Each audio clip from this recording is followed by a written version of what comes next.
wonderful wonders of the internet. This sure has been another interesting year for gaming. It started off with some great highs and kind of lost its way in the middle for me with some certain titles. But it came around back in the end, and now that I'm looking back on the whole year, I see that it was a fantastic year for gaming. And it was absolutely stacked with all sorts of great titles. Sheesh. But let's not waste any more time. Let's dive right into my top 10 games of 2022 that didn't necessarily come out in 2022, but I certainly played them all in 2022, but most of them did come out in 2022.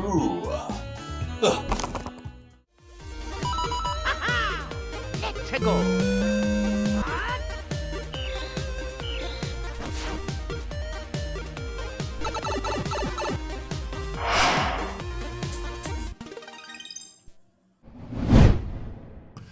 Starting off, we must board the mysterious vessel, the Obra Dinn. Taking the role of a detective, it's up to us to find out what's happened to the Obra Dinn on its journey and why all of its inhabitants are deceased.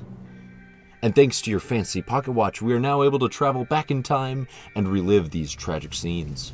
You'll hear the scene play out with just voices as you stare at a black screen. You bastards may take exactly what I give you! And then bang! The picture suddenly snaps into clarity, and you're able to move around and see the scene at the exact moment of death. I held off on this one for a while because I thought I wouldn't enjoy its more monotone, grainy art style, but it really grew on me while I played, especially since it made some more graphic scenes a little more tolerable for me. Each scene you discover brings you a little closer to learning the fate of each member, and the game is constantly full of aha moments when you solve each of its little riddles. If you enjoy solving mysteries with lots of twists and turns, full of drama and excitement, the Obra Dinn is waiting for you. Oh, Sonic, you strange, strange creature. One second you feel fantastic to play, cruising through levels at that signature sense of speed, and the next, you're in a game design dumpster getting trashed from all sides by the gaming community. Well, I'm glad to say with Sonic Frontiers, Sonic is back on top. Although the foundation is a little shaky. The decision to put Sonic into a large open space feels like a no-brainer since there's nothing to get in the way of your sense of speed. The way they design these open zones make it so that no matter which way you go, you'll find all sorts of different collectibles. Whether it's Chaos Emeralds, Friendship Medals, Portal Gears, or Vault Keys, the map is incredibly full of things to do. Many of these collectibles are locked behind hurdles like these mini-boss battles that are scattered all around the map. Some of these are definitely winners, while others are more like glorified quick-time events and a bit of a waste of time. Each one will net you a Portal Gear, which will unlock this game's Cyberspace levels, which play like 3D or 2D classic Sonic levels, but a little more bite-size, which really motivates you to clear them as fast as possible, which reminds me of a certain other game I played this year. Once completed, you'll receive Vault Keys, which will finally unlock the game's Chaos Emeralds. Which, by the way, Friendship Medals also sometimes unlock Chaos Emeralds through these mini-games that can be described as yikes. And after finally collecting all the Chaos Emeralds, you can face off against each area's boss. Whew, that's a lot. But hey, if that's too much for you, you can just play the fishing minigame instead, where you can literally get any item infinitely and skip all the cyberspace levels and mini-bosses. Truly, there are two different types of Sonic gamers in this world. And quick spoiler warning for those who don't want to see any of the bosses, because I'm going to talk about that for the next 30 seconds or so. 3, a 2, a 1, a spoiler time. Alright, hot diggity dog, or should I say chili dog. This game has some of the best bosses Sonic has ever had. They can be kind of jank, but the music that plays and the sense of power and speed that you have as Super Sonic is unmatched. Each of these bosses are a huge highlight, and I always look forward to them. But I have to add that I cannot believe that they made the final boss a shoot-'em-up. Like, in every other Sonic game, there's some grand climactic battle, like fighting Ultimate Chaos. But the finale in this game is just a silly expansion off of one of the game's minigames? It's such a baffling decision to me, but I still enjoyed playing the final boss because, yeah, I'm a fan of shoot-'em-ups, specifically Ikaruga, which is just like this game. But I can see a ton of people getting very upset at this anticlimactic ending. All in all, I believe I like Sonic Frontiers so much just because it's a game about exploring. The game is perfect for players who like to just pick a direction and go. And I can't wait to see which direction Sonic Team decides to go next. Now, this game's a strange case, because I honestly thought I would be pretty mixed on it, and after playing it for 5 hours, that definitely looked to be the case. since the intro to this game is terribly paced. I swear, it's got to be somewhere around 80% of the start of this game is all cutscenes, and then about 20% is gameplay. But after that initial 5 hours, the game does pick up the pace a bit. And the heavy focus in the story did get me initially very invested in all the different characters. I haven't played many games with decision trees that lead to different alternate endings, but I'm finding myself more and more enthralled by them the more I play.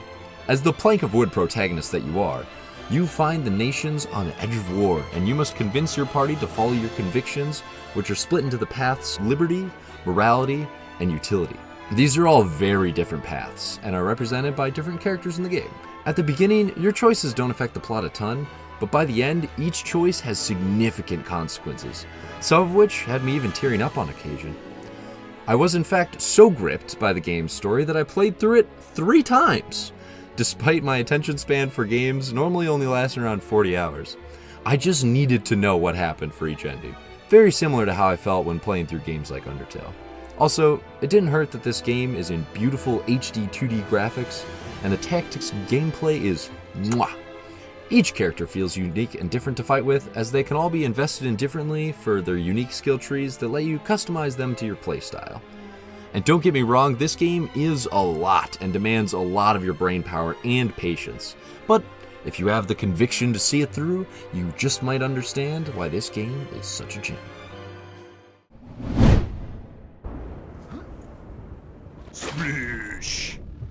Okay, I know this game came out like almost a decade ago, and you probably already know about it, and it shouldn't even be on this list, but hear me out. After playing Outer Wilds, I found myself looking for more games like it. And over and over and over, I read, play Subnautica. You should play Subnautica. Subnautica is like Outer Wilds. So eventually I was like, fine, I'll play Subnautica, even though I'm kind of worried and scared it'll be too spooky for me. But when I dove into the world of Subnautica, I was pleasantly surprised to find myself almost at ease in its beautiful oceanic world. That is, of course, until my oxygen started going crazy and I immediately died. Once I got used to the oxygen timer though, then I get assaulted by exploding fish, and then these other fish that have giant fangs. There was nary a moment to catch my breath. And a lot of my early struggles came from the fact that I kept diving deep into these claustrophobic caves with all these enemies, before I realized that the iron I was digging so deep for was just sitting on the surface in metal scrap that I didn't realize I could pick up. The game was truly a back and forth of getting out of my comfort zone, finding some sort of progression, feeling like I could take on anything, only to be greeted with some other daunting task. Subnautica is mean, and its clues only gently nudge you in the right direction, which leaves it to the player to truly find its secrets. But when you start discovering its secrets, you learn that there's so much to craft and build. I constantly had a checklist of stuff to collect so I could build my next objective, which kept me motivated enough to dive deeper and deeper into its dark depths. I did find some things a little too punishing, like when my Cyclops ran out of battery on the bottom of the map because there was an annoying enemy that saps electricity, and I had no idea it was doing that. So I had to abandon my giant Cyclops submarine, swim back up to the surface with just my prawn suit, and it took forever. It was a nightmare, but it's kind of a fun tale to look back on. I think the game could have benefited from a few more light hints, but for the most part, the world of Altera is a place of wonder and danger that I can't wait to go back to when I play Subnautica Tropical Freeze, or whatever the sequel's called. And now we're at the point in the video where literally any of these games could have been my game of the year in a different year, but that just goes to show how many phenomenal games came out this year. But the one I've got to start with is from a series that's had ups and downs for me, and one that I've never truly gotten into. But now, with the third entry, I was finally ready to dive back into the ink with Splatoon 3. I never got too into the first game because I had bad internet connection back in the days of the Wii U, and I skipped the sequel entirely 5 years ago. But with the allure of the new deck builder minigame, I just couldn't hold myself back any longer. And although I have no idea how much of an improvement over Splatoon 2 this game is, I can say for sure it is a huge jump from Splatoon 1. The amount of weapons in this game is staggering, and I still haven't used way over half of them. I mostly just stuck to whatever weapon I thought was the goofiest, like the bucket or the paintbrush, and stayed away from the gun-type weapons. My favorite ability by far is the cool Spider-Man jump that lets you zip from wall to wall and sneak into the enemy base for massive inking potential. For an online multiplayer game like this, the key detail is if it can hold my attention. Most games I'll play for a week or two to beat the story, maybe play some extra modes and multiplayer, but then I'll move on to the next thing. But I kept coming back to Splatoon 3 not only for the Splatfest, but for the online competitive mode as well. I was very much hooked on the online ranked where you need to win the best of 5 matches, which is truly the perfect number of matches for any length of gaming session. There was also Salmon Run, which is pretty neat, but I'm not a huge fan of Horde Zombie mode, so I only played it a few times. But all in all, this game is a massive improvement over its predecessors, and I'm thinking I might have to dive in for a couple of matches after finishing this video. Some games are like a lightning in a bottle. If they hit you at the exact right time, they can be an amazing experience, and that's exactly what happened with Neon White. I picked this game up right at the same time as a bunch of other friends the moment it launched, and it's gotta be one of the best gaming interactions I've ever had. If you haven't heard of Neon White, it's a speedrunning first-person shooter where each level will give you different guns like a sniper or a pistol. These not only shoot differently, but also add a unique movement ability to your arsenal like the sniper's dash or the pistol's double jump. The game slowly gives you these different weapon types one at a time so you can get used to them as you go throughout each level. But even though the weapons may change the gameplay, the goal is always the same. Bop each enemy on the head and hit that glowing goal. And of course, you've got to do it as fast as you can. And it's once you beat a level for the first time that Neon White really starts to shine. First you'll unlock secret collectibles, encouraging you to try the stage again. And you'll be given times required for each different medal type.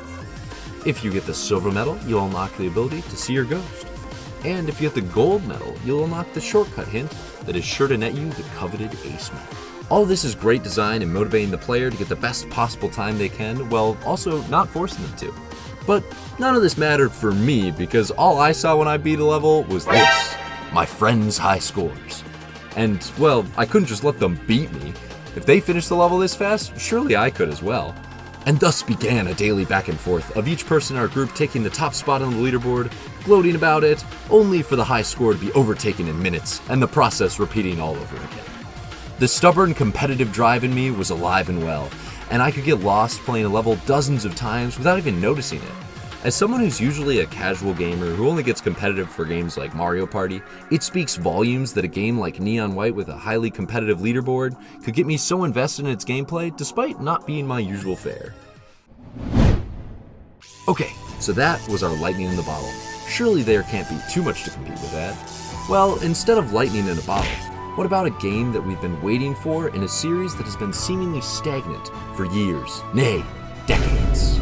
Well, I'm glad to say that after 26 years, the formulaic mold of Pokemon has finally been cracked open.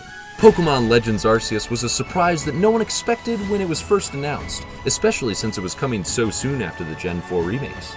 People were worried that it may be rushed and that it might get delayed, but lo and behold, it released, and though the graphics were definitely leaving something to be desired, oh, that water. The gameplay had me sucked in immediately. On my first foray into the Obsidian Fieldlands, I was in love. I must have caught like 20 or so Bidoofs, because sneaking up on Mons and throwing balls from the bushes and then instantly catching them was just such a great instant gratification. The Pokedex in this game does wonders too. Giving the player tasks for each Pokemon makes every capture feel purposeful. And on top of those Pokedex tasks, the game rewards you for releasing any extra Pokemon you may have to get the EV Raising Grit items that you can use to buff up the stats of your main team. And on another aspect, the threat of Pokemon actually attacking you is wonderful. It gives this great sense of tension when you know that at any moment you could get jumped by a wild Pokemon and lose your items if you're not careful. But of course, you can always manually toss your Pokemon out to engage in a battle, which may or may not lead you into a battle that is way over your head against multiple Mons. Or it might just give you a chance to run away, because in this game, you can just walk away from a battle, because why wouldn't you be able to? This game is just stacked to the core with these quality of life features that makes the game oh so smooth and relaxing to play and difficult to ever put down. Legends Arceus nailed it when it comes to rewarding the player for exploration that I love oh so much in a game, while also bringing Pokemon into an entirely new era. Until Scarlet and Violet came out and we took half a step forward and half a step back, but that's Pokemon. Okay, you know that feeling when you see a game and you know you're gonna love it just by looking at it? Yeah, last year that game for me was Hat in Time, but this year it's gotta be the isometric Zelda-esque game, Tunic.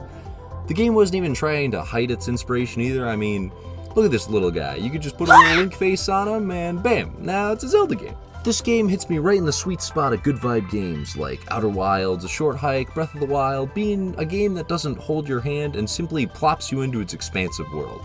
Although, out of all these games, this game has to have the most interesting collectible of all: game manual pages. You see, at the start of this game, you start with a simple shell of a manual that would tell you how to play the game if it wasn't missing all of its pages. You'll see mysterious structures in the world and maybe just pass it off as set dressing, only for you to find a game manual page that reveals it to be a key part of the game. But the manual doesn't spell things out too clearly for you, as most of it is written in cryptic game language. So you'll have to piece together what scraps the game does tell you to unravel the secrets of Tunic. On top of simply playing like a Zelda game with different gear that you collect throughout the game to raise your health, stamina, and magic, fighting incredible bosses while navigating puzzling dungeons, the game has this strange mystique to it, where you're never quite sure what exactly to expect, and the game will continue to constantly surprise you with each solved mystery. And the cute NES art style in the manual just brings me back to playing NES as a kid. Such a perfect, cozy game with great vibes, great music, and even greater surprises to enjoy. Alright, a lot of these games I've been looking forward to playing for quite some time, but this next game I literally didn't even know existed and just bought it on a whim. I've never really played any survival games aside from games like Minecraft, but I'm not too sure why. Oh, and I guess Subnautica now that I'm thinking about it, but hey look, Vikings! Yes, this was the game that swept me off my feet in no time. 1 second it was Friday afternoon and I was thinking what my weekend would look like, then I blinked and it was Sunday night and I had spent 20 hours in Valhiem. I hopped into this game with 2 friends, which immensely improved my enjoyment as we never played the game without each other and made sure the whole crew was around for each session. Since no one had played the game before, it was a pure learning experience of stumbling around the menus and mechanics and world, doing our best to keep our mostly naked Viking men alive. Of course, I was absolutely terrible at keeping myself alive as I went right to the border of the easy area next to the Black Forest, built my own separate house, and immediately got decimated by trolls. The game holds no punches with its difficulty, as you permanently lose levels on each stat when you die with no way to retrieve them. But strange thing is, this didn't really bother me. I find it so refreshing when games are punishingly difficult, which I believe might have started with playing NES games as a kid. But it's also just so fun to be in a punishing world like Valhiem with friends, as when the big bad shows up, you're all frantically fighting together to try to take down this fearsome foe. Or you've just entered a new area and your whole team gets wiped out by a new mob. Curse you, Desquitos! It's the slow incremental progression of finding new materials that make you strong enough to venture into new lands, to discover new enemies, new bosses, and new materials that just makes an oh-so-satisfying loop. And again, it makes this game immensely better to have a crew of friends to explore the world with. We each found our own specialty and little knacks that we enjoyed most in the game. Unfortunately, it seemed my specialty was getting in over my head in combat scenarios and dying repeatedly. Looks like it's time for me to make another corpse run. You know what they say, gotta love the glove. Wait a second, what's that on his finger? It's like some kind of old ring, like I don't know how the heck I managed to go a whole year without talking about this game on this channel, but it's probably just because this game is so incredible that I don't even know how to encapsulate my love for it with words. But for real, Elden Ring wasn't even a game I planned on playing. I hadn't seen a single trailer, but when it came out, it seemed like everyone was playing it, and I thought, I better pick it up and see what the hype's about, and wow, I was not disappointed. I still think this game is a little hard to get into with all its complex systems, but after making it through Dark Souls 1 with a lot of help from friends, I was a lot more confident in understanding the FromSoft systems. What Elden Ring does phenomenally, though, is getting you excited to play it just by showing you its world. When you enter Limgrave for the first time, it's honestly breathtaking. As I remember just gazing off into the distance, wondering if you could really go to all these different places. From this first view, you can see the castle off to the left, a giant tower to the right, a decrepit church right in front of you, and who could forget the massive Erd tree at the heart of it all. Just revisiting this scene gets me excited all over again, making me want to jump right back into Elden Ring. But I must resist if I'm ever going to get this video done. Elden Ring definitely capitalizes on my 2 favorite things in games, which, as I've said before, is the ability to wander freely and be rewarded for that wandering with interesting scenarios and meaningful rewards. I've never played a game with such a large scope, and the way Elden Ring does its map system, the game world just keeps expanding and blowing your mind over and over again at the size and sheer quantity of things you can explore in this world. And much like other games that are really amazing to me, Elden Ring by design creates stories for each player, as everyone will do things just a little bit differently. For example, when I started the game, I wandered around the massive Limgrave for about 4 hours until I finally stumbled upon the ability to level up. And this is because I'm the type of gamer who likes to explore everything in an area before moving forward, so I neglected to follow the guidance of grace and not only lost all my souls, but also my starter item that gave me extra souls, and in the moment, I felt pretty dumb, but looking back on it, it's a pretty funny memory. And after I finally got the ability to level up, the next 4 hours were spent grinding away at the game's first real boss, Margit. I was determined to beat him before doing anything else. And some people would say this was a dumb thing to do, but for me, it felt like a rite of passage. I knew I could go off in a different direction and get better prepared, but I could feel that the fight was possible, and if it was possible, I was going to make it happen. Heck, it took me 12 hours to beat Smog and Ornstein, so this was nothing. I could talk about so many things in this game, but what comes to mind first is how great it is to finally have some synergy between different builds. Maybe I just didn't understand the systems well enough in Dark Souls 1, but it really felt like you could only have a build made from one of your stats. But in Elden Ring, I was able to do a Dex and Intelligence build, which even had some synergy, as the higher Dex lowers your casting time, so I could use my weapon as well as using magic on the side. Having the ability to be proficient in multiple stats like this greatly raised the chance that I'd find weapons or items that were more interesting to me and helped out my current build. In the end, Elden Ring took about a month from me in 2022, but that month was some of the best gaming I've ever had. Sharing stories with friends, meandering aimlessly through the lands between, and simply basking in the joy of adventure. Truly a one-of-a-kind experience, and I can't wait to see what FromSoft might grace us with next. Thanks for checking out my top games list of 2022. I never seem to be able to get working on these vids until mid-January because of how busy the holidays are, but hey, it's always fun to look back on how many wonderful games I've played this year. I'd love to see your top 10 games list in the comments below, and we can chat about it there. But until the next video, I wish you happy gaming into the year of 2023.